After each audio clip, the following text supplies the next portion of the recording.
Bonsoir à tous, bienvenue sur la chaîne de CryptNab. Aujourd'hui, on est le 1er mars 2022. On va faire un petit retour sur les cryptos en général. On va étudier un peu le mouvement d'hier, voir ce qui s'est passé. Est-ce que c'est un russe, est-ce que machin? Moi, je pense que c'est un peu les deux.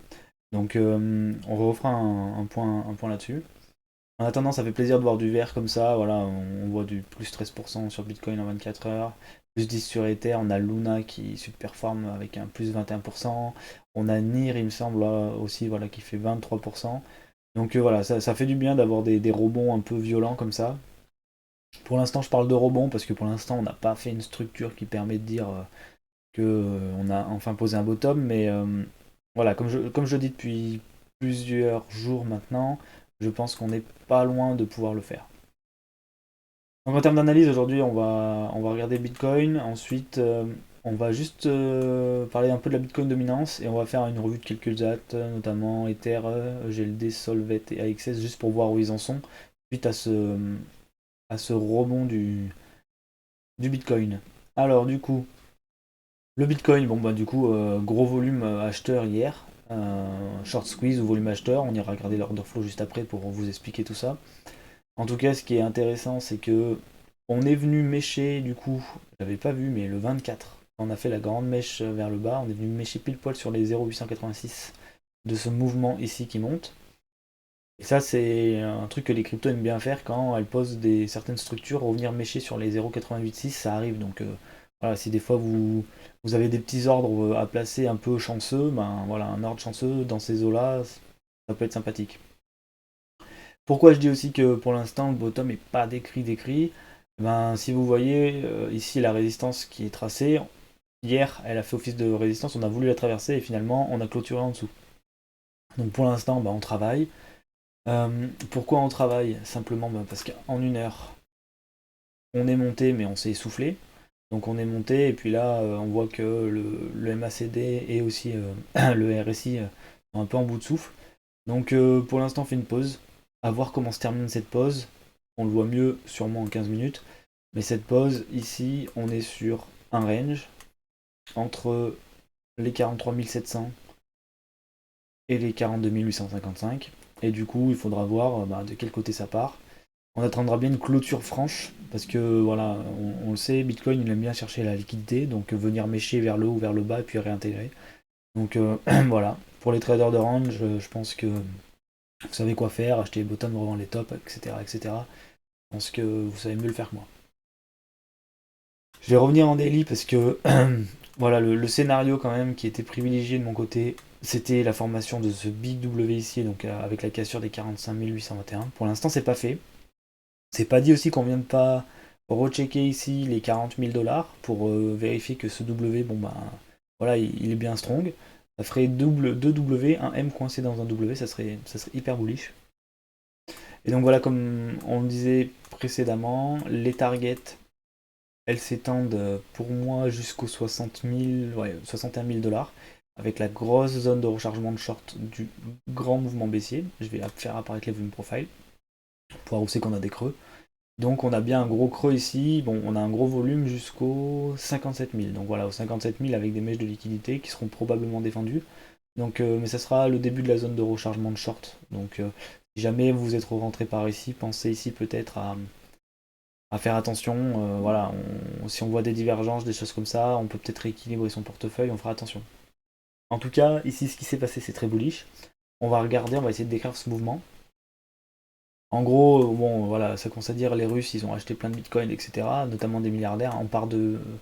Il me semble qu'il y a eu des achats, il y a des portefeuilles à plus de 1000 bitcoins qui se sont créés, donc à 1000 bitcoins, à 40 000 bitcoins, ça fait beaucoup. Euh, dans les jours précédents. Mais bon, là, ici, on le voit bien en bas. Vous voyez le CVD qui fait des coups de montée. Donc ça veut dire qu'il y a bien de l'argent en spot qui est rentré. Regardez ce qu'on voit ici. L'order flow ici qui a explosé. Donc ici, sur toute la montée là, donc je vais carrément vous l'encadrer. Sur toute cette montée ici, on a d'énormes positions qui sont construites. Et en fait, on a le ratio long qui diminue. Donc ça veut dire que la majorité des gens qui sont venus ici s'installer, c'était des shorters. Donc ce dernier mouvement ici, là, il est lié, on le voit bien, en plus ça s'écrase, et d'un coup on a un drop et le ratio long remonte. Donc ça, ce mouvement est certainement dû à un achat massif, Et celui-là, un dernier achat qui a créé un trou de liquidité côté shorter, on est tous venus les manger, quoi. Donc voilà, il faut pas dire que c'est seulement les Russes qui ont acheté, blablabla. Je pense que voilà, ici, il y a des gens qui sont rentrés en short massif sur la première montée. Et la deuxième montée, voilà, en 5 minutes elle s'est fait, c'est parce qu'on a liquidé plein de gens. Et ça se voit, je pense, sur la zone de liquidité. Regardez, on a liquidé, bon ici je ne fais pas apparaître tout le monde, mais on a liquidé un grand coup sur la première montée et un grand coup sur la deuxième. Donc ouais, je suis pas choqué par ce genre de mouvement, quoi. Donc voilà, Bitcoin, ça s'explique à la fois par un achat en spot et une liquidation. Et on a encore plein de zones de liquidité. Je les ai fait apparaître en jaune là, sur le côté, 44 000, 45 000, 48 000, 52 000, 57 000, 60 000. Ça, c'est des poches où il y a des zones de liquidité. Et si on veut vraiment dégoûter les gens qui ont vendu là, il faut qu'on monte sans s'arrêter. Donc il faut qu'on enchaîne les liquidations pour que les gens qui ont vendu aux 35 000 achètent aux 50 000. Donc voilà. Avec un peu de chance, je vous dis, on aura un petit wake-off check aux 40 000 et bon, voilà. Est-ce qu'il se formera, est-ce qu'il tiendra, une mèche, etc. Ça peut être c'est intéressant, quoi. En tout cas, aujourd'hui, pour l'instant, on est toujours sur la résistance, donc l'idéal, ce serait de voir un petit W derrière la résistance pour dire allez, on est bullish et on monte, et puis on verra. Je voulais faire un point sur les altcoins, mais avant tout, je vais parler de la Bitcoin dominance, parce que la Bitcoin dominance, elle remonte. Elle remonte bien d'ailleurs, hein, on le voit voilà, depuis le voilà, 16 janvier, donc la mi-janvier.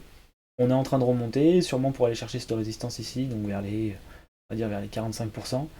Ça fait que pour les scalpers, etc., faut faire attention parce que, en gros, si vous tradez des altcoins à court terme, un mouvement du Bitcoin aura une grosse influence sur votre altcoin. D'accord?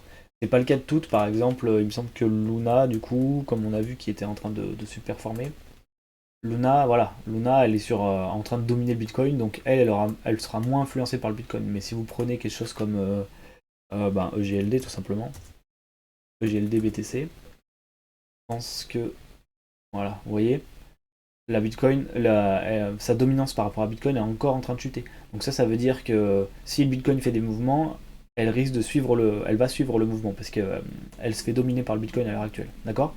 Donc ça, faut bien l'avoir en tête quand on choisit ses alts. En tout cas, on va revenir sur les altcoins du coup. On va commencer par Ether qui, lui, a eu un mouvement assez franc aussi, et qui a suivi, hein, comme je l'explique, hein, qui a suivi le Bitcoin. Pareil, on est méché au 0,86. Ici, je le fais apparaître. Tac, hop. Si je le fais apparaître les 0,886, vous le verrez bien. Voilà, on est venu mécher dessus. Et là, on repart, pareil, il y a des résistances à passer. Donc pour l'instant, on forme des W, c'est intéressant, mais voilà, le signal le plus strong, ça serait le grand W à 3200. Mais avec voilà, la zone de short, avec beaucoup de liquidité, de zone de liquidité. Regardez ça, eux, ils ont retourné le marché ici, hein. Eux, ils veulent pas le revoir apparaître, sinon ils vont se faire liquider.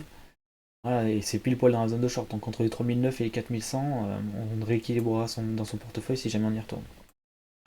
Mais pour l'instant, en tout cas, on est en train d'essayer de construire une structure ici qui est très intéressante en accumulation.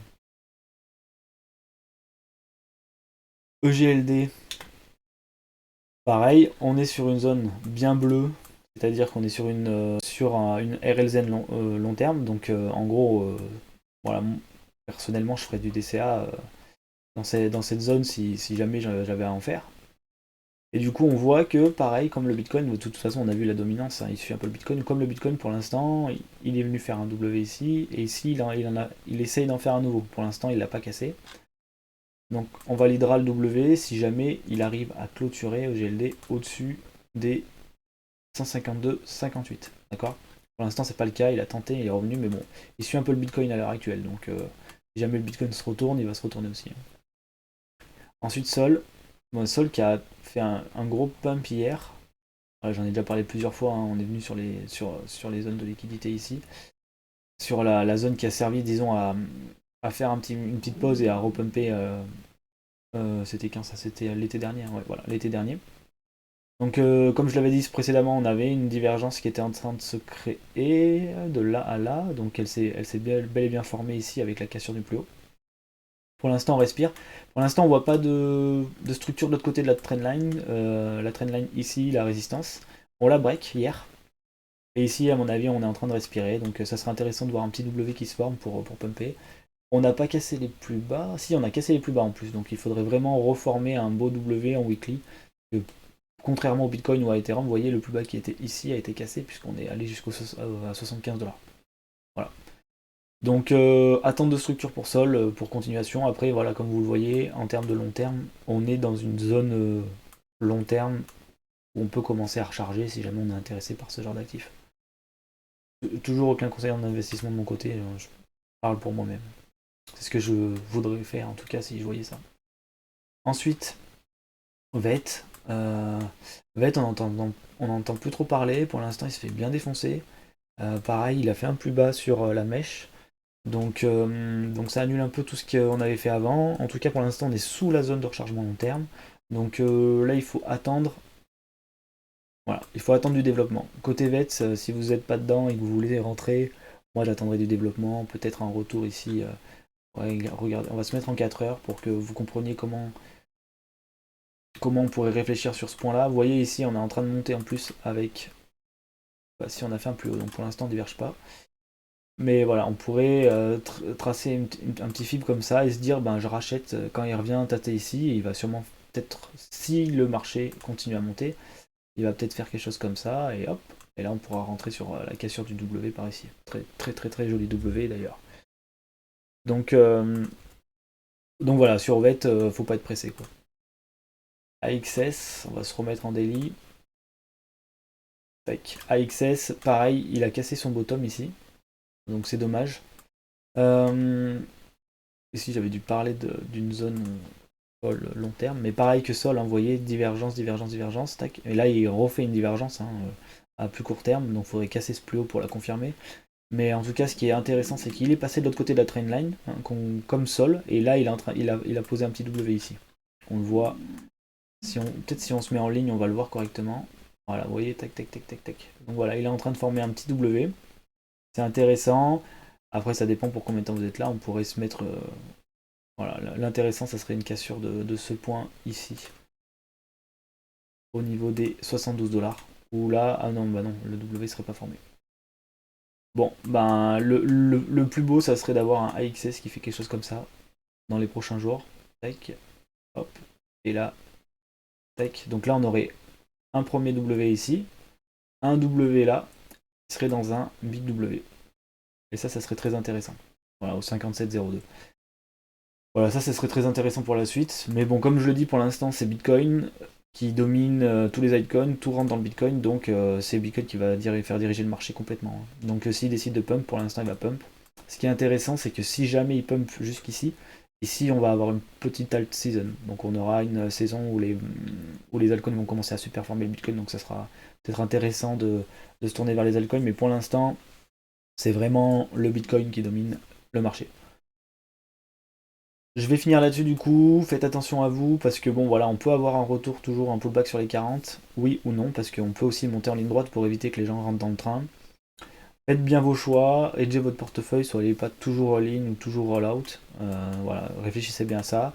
En attendant, si vous pouviez, un petit like, un petit commentaire, on follow, on va sur Twitter, on follow, ça fait plaisir. On essaie de créer une communauté.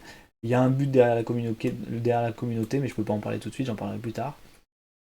Mais j'espère que vous serez présents pour en profiter. Allez, à plus tout le monde.